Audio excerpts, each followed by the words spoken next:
Alright, hello everyone on the internet, and today I just wanted to talk a little bit about Like a Dragon Infinite Wealth. This is a game I just finished a while back, and I have some, I guess you would say, mixed emotions about the game. Overall, I really love it. It's probably going to be one of my favorite games this entire year, and one of my favorite Yakuza games, but there's some weird little fumbles or slow moments throughout the game, and I just wanted to talk about everything. So again, this is a spoiler video. I will be spoiling everything about the story and little side missions and everything that you can think of in this game, and I just really want to talk about it. I didn't want to do a typical review, especially at this point, since everyone who really wants to play it is probably already balls deep in the game.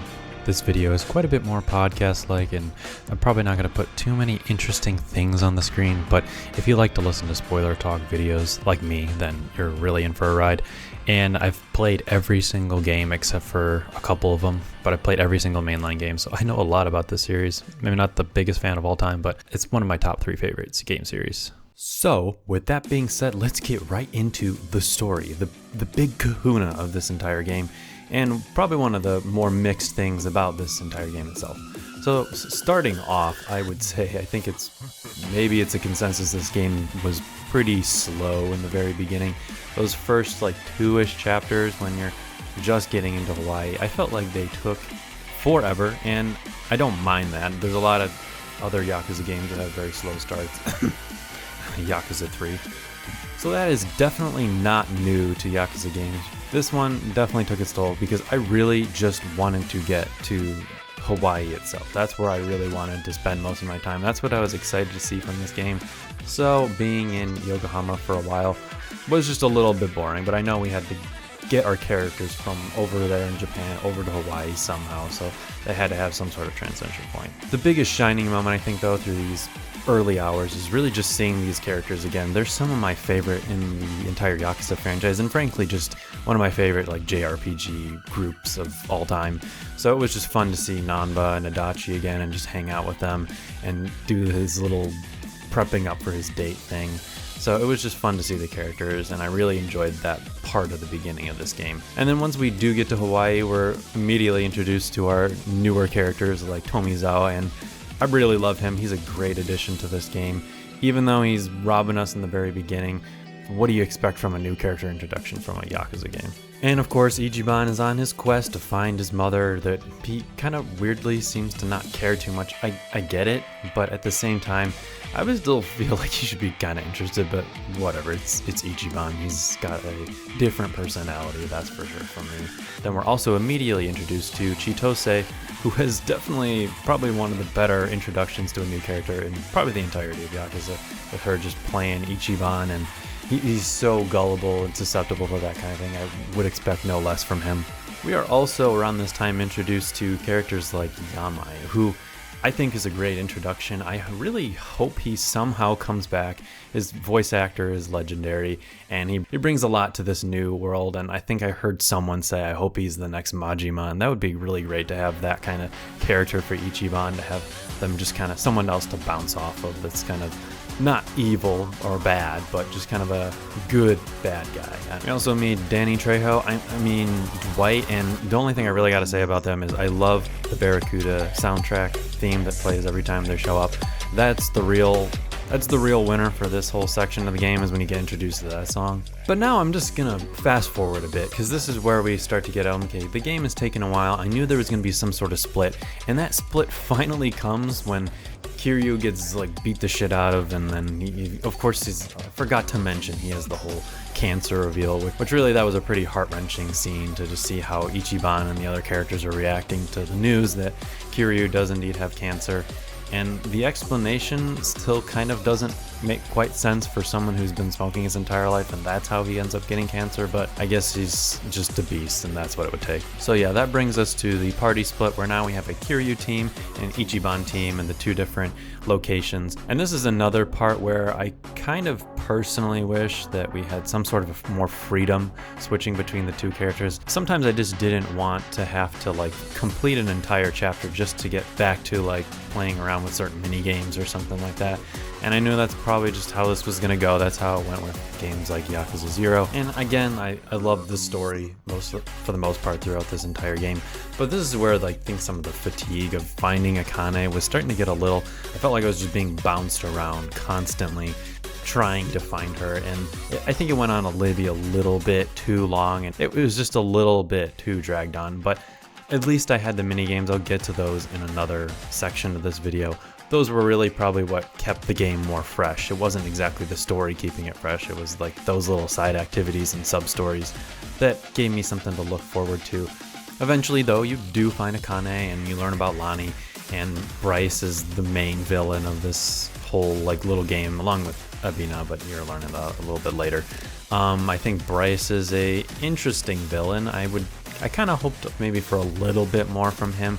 He's definitely bad and all that, but I guess it makes sense though for RGG to, when they're thinking of an American villain they can make up, it's of course it's a cult leader. I guess that's what we're known for. Also, I think I just skipped over a tad bit, but I mean, this is also where Hanawa dies, and that was, I think, kind of a rough one, because I liked his character. I liked how he bounced off of Kiryu. Sometimes I'd get a little infuriated with certain discussions. I don't like the idea of Kiryu being this like nameless guy. I mean, it hurts to see him not being able to even communicate a little bit with his children. So that really does suck. But I didn't think Hanawa like deserved to die or anything. He was mostly trying to help Kiryu out for the most part. And seeing him is just kind of like, okay, well, I know Yakuza Gaiden happened, and there were some characters they introduced, some great villains in that game. But I really just think I wish that we could have seen just a little bit more of Hanawa. You do end up fighting Yamai like another like 3-4 times throughout this entire game. Every single encounter probably reduces a little bit throughout the entire experience, but again, I still just love his performance throughout the game. He's just such a fun character for me as a morally gray character, and I would just love to see more of his character in the next games. I hope he comes back again. I'm trying to keep track of everything in my head, but there's this whole side plot with AG, and you know, initially he's a good guy, he's tricking you, and then he's a bad guy, and then he just disappears.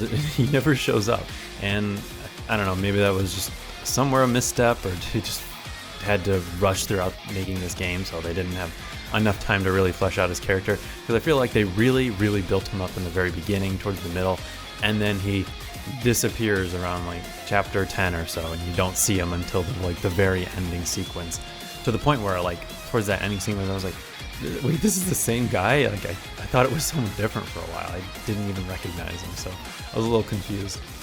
And I think it's around like chapter 12, you're got control of Kiryu, and that's when we have this really cool moment, and maybe one of the highest peaks of this entire game. And this is where you get to see Goro, Daigo, and Taiga again, and when you see those characters and they're just really a little reunion, they're just like living in this like shack in the middle of nowhere, and it's cold. They're just being really stubborn, and of course Kiryu's gotta like fight it out with his fist. That's the only way he's really gonna get it through these guys, and that fight is maybe one of the best, I think, in this entire new little duology. That's probably going to be more games for the Ichiban, and maybe it's weird that that's one of the best fights, a game that's really more about Kiryu and the old guard, but I like fan service, so this is just a really crowning moment for, I think, this game.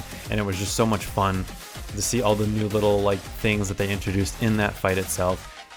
I would go back and just play that fight again, just that specific one, because it's just a lot of fun. Even if it's also a little depressing to see some of your favorite characters from the original Yakuza Kiryu games, and they're all just depressed and don't want to do anything. They've given up on life, it feels. But what better therapy for these characters than a fist in the face?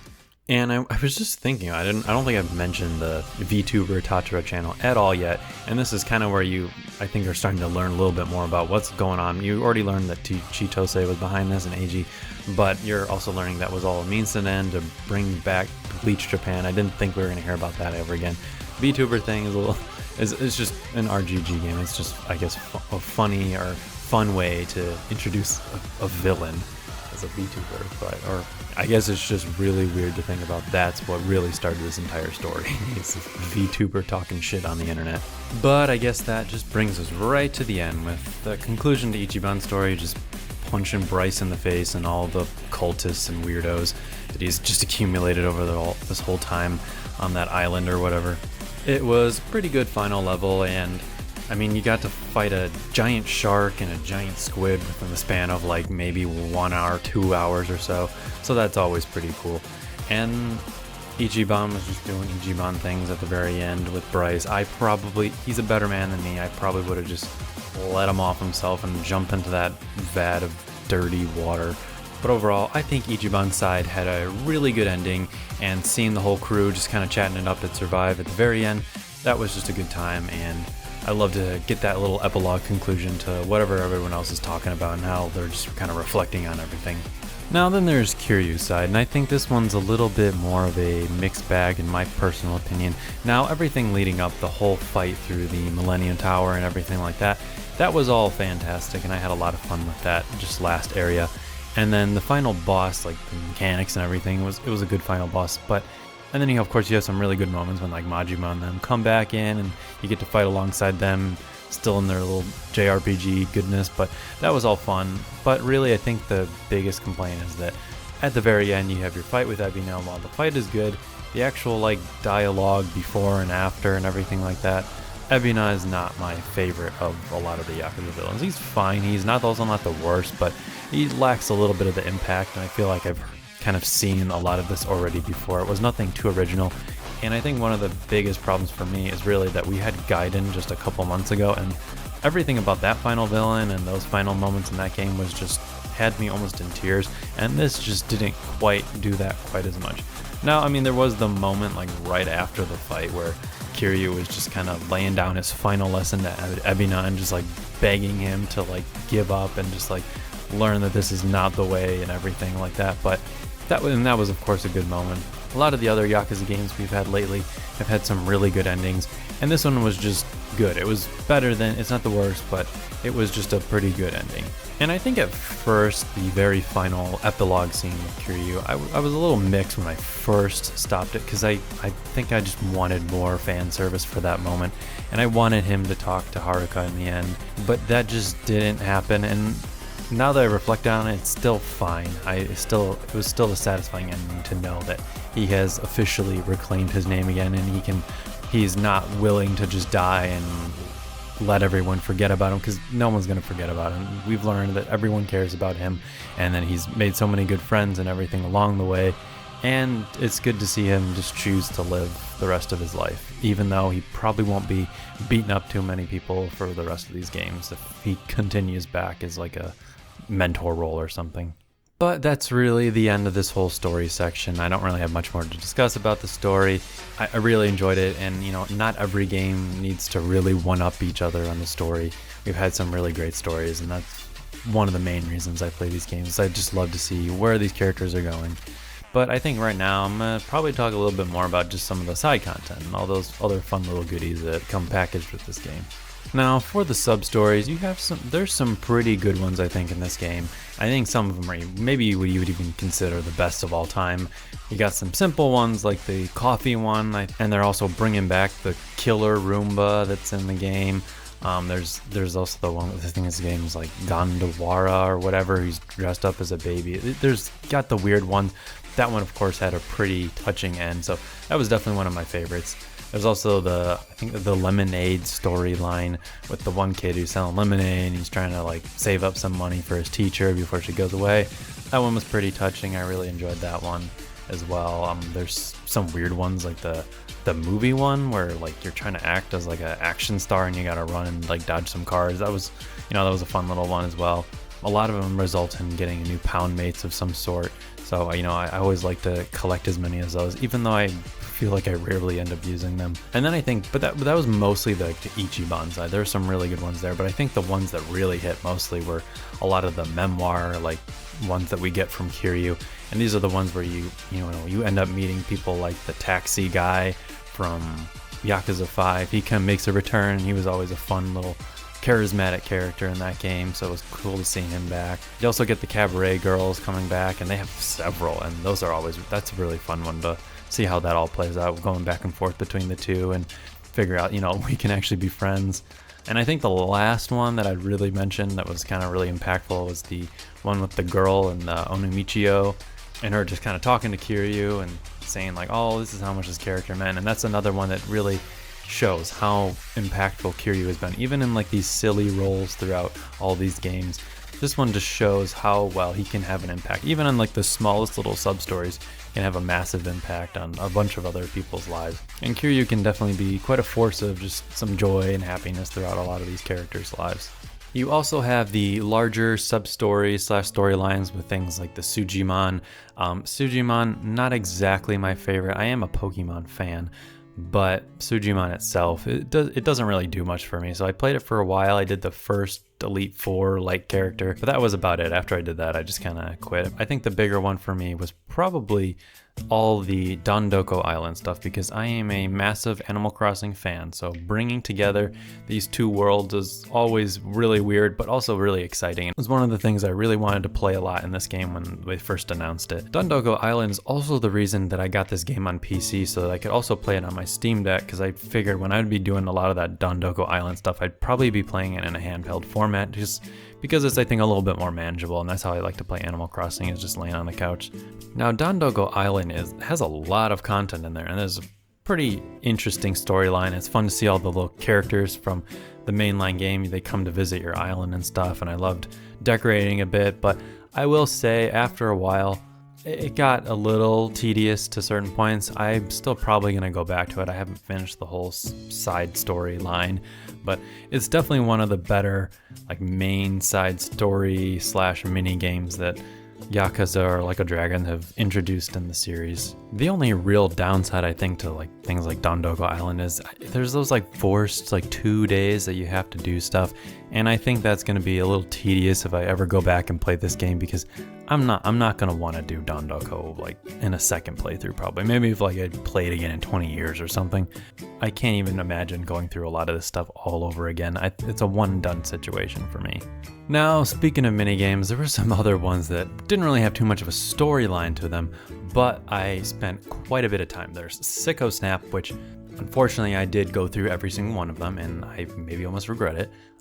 There's also things like Crazy Eats. In the very beginning, you get that early, and I did that a lot. I think I played it immediately for like almost 1 to 2 hours as soon as I got it, and I had to do every single thing, and I almost kind of regret it because now there's not as much to do, and I wish there was more levels to do with Crazy Eats. There's a little bit more to it, but there's not quite as much as I would hope. There's some of the weirder mini games like the mismatch stuff, which, you know, I guess results in some giggles sometimes and some me being just a little uncomfortable. And then of course there's usually just the plethora of the usual side content that you get in Yakuza games, and I didn't quite do as many of those. I was more focused on doing a lot of the more of the new stuff that they've added to this game. But really in this game, there's so many fun activities that are just all littered throughout, mostly Hawaii. Those are where I feel like a lot of the good ones are, and then when you finally go back to Japan and stuff, that's where the more good story little bits and fan service for Kiryu and his little memoirs and like memories that he kind of finds, or his reminiscing that he finds around the areas. And it's just interesting to see what reminds Kiryu of something he's done in his past. But most of these little fun activities and side things are just a way to get you moving around the world. And, you know, I think one of the best introductions to this game is the Segway, but it's also one of the most annoying. So I loved having the skateboard to just kind of move around faster in games like Lost Judgment. Here you get a Segway. I love that we have that option, and there's plenty of other fast travel options throughout this game. I don't like that you have to charge it so much. And when places like Hawaii are just so large and there's so many places and little nooks and crannies to explore, it becomes a little taxing. I think I'd rather the more I can just be roaming around the world on a Segway or just running around, the better for me. The less I have to actually fast travel because I'm just lazy or something. I think it's a good thing to have a solid option for moving through the world fast enough. I could probably also talk quite a bit about the combat in this game. There's some slight additions from the original Like a Dragon where you can move around a little bit more, and I really like that. There's some fun new abilities and some changes. Personally, I just think this is a really fun combat system. I love this turn-based JRPGs, so this is right up my alley, and I was never really too sad that we ended up going that route for these games instead of just the classic beat 'em ups. I love Kiryu's little like awakening that he can do where he does go in that beat 'em up mode and he's just wailing on guys.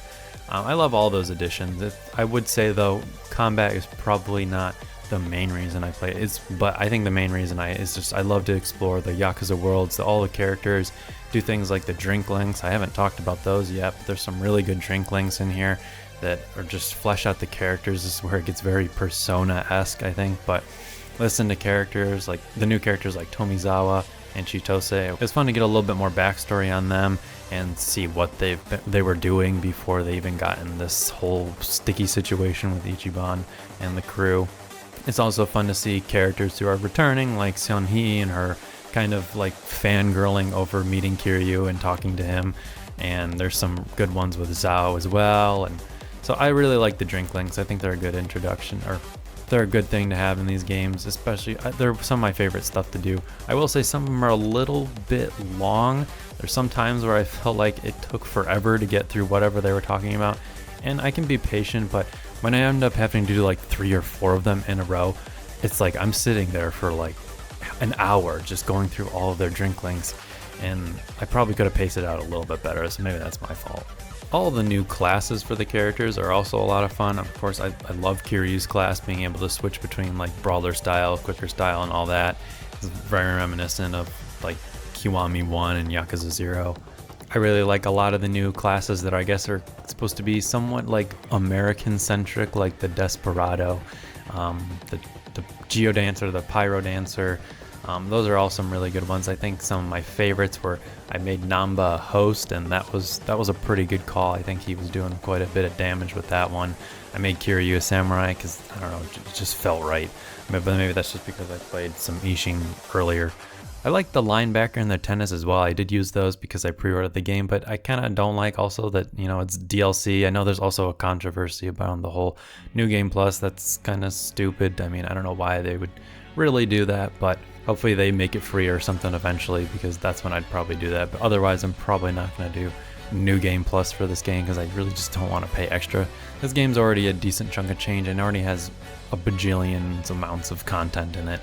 The little Alo happy cutscenes that you get for every new one, those are a lot of fun as well. I really enjoyed watching all of those. I think I ended up recording most of them just because I just like watching them back, and I'm probably just gonna go on YouTube because there's some of the little goofier moments that are in this game are in those little cutscenes that you get when you unlock a new one. Since I am someone who's played all the mainline games and a lot of the side games, I think the only games I haven't played are Kenzin, Dead Souls, and Lost Paradise, which probably has like almost nothing to do with any of these games, but those I've played pretty much every single one of them, so it was fun to see all the little connections to those games. I don't know what else there is. I mean, there's also the Haunt and the little like memento style, if you're familiar with Persona. You got the little things to kind of grind, and that's appreciated because there was a couple times where I ended up being kind of, I think, under-leveled at certain points, and then there were certain points where I was probably over-leveled, but it's always nice to have that little thing where you can just do a quick grinding session, collect some materials. It's really helpful also if you want to get the best weapons, because I did do quite a bit of work to try to get the best weapons I could, at least before the final fights. But I think some of the best ones really needed the like squid tentacles and the shark fins, but obviously I didn't have those until like really towards the very end of the game.